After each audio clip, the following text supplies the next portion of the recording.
Sound exposure is inevitable in modern life. Prolonged exposure to often intense sound is an integral part of a performing artist's everyday activities, both related to and outside of performance. Healthy hearing is vital for performers, and maintaining good function of this delicate sense through recognition and management of risks to hearing is essential to a performing artist's career. Although this hazard to the health of performers has been recognised for decades, audiologists continue to see individuals who, due to their exposure to loud sounds, have acquired unnecessary yet permanent damage to their hearing.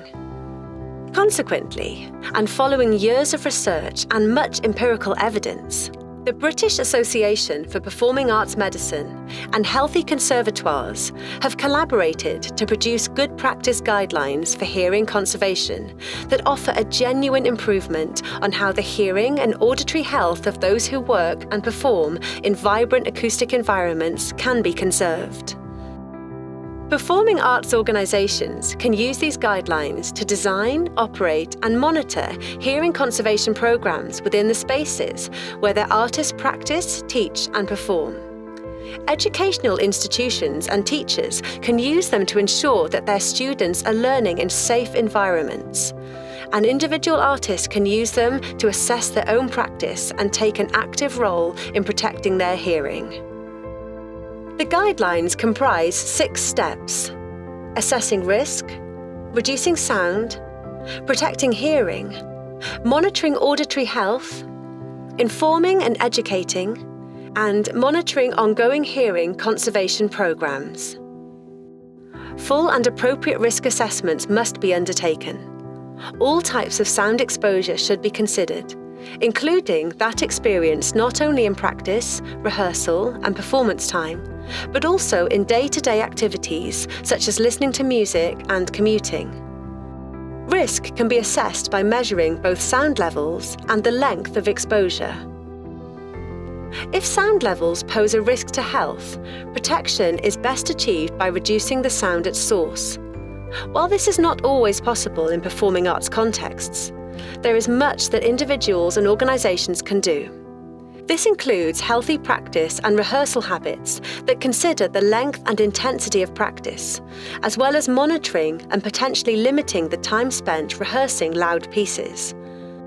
Practice, teaching and performance spaces can also be designed to reduce noise, and it may be possible to increase the distance between performers. Performers should also consider their exposure outside of their artistic practice. If it is impractical to reduce exposure by any other means, then personal hearing protection should be considered. Hearing protection must be suitable for the assessed risk. Protection used, for example, in the aviation and construction industries, is not appropriate as it unequally affects the perception of timbre and range. Rather, custom hearing protection, fitted, verified, and regularly checked by an audiologist, can reduce overall sound exposure effectively, while still allowing performing artists to hear in a way that does not impair collaboration and performance. Hearing health surveillance tests are an integral part of a hearing conservation programme. Measuring damage to the structures of the ear before artists notice a difference in their hearing allows individuals and organisations to take a proactive approach to protecting and conserving hearing. While the traditional hearing test, an audiogram, is able to measure hearing loss, the purpose of these guidelines is to prevent loss, so performing artists should consider additional options.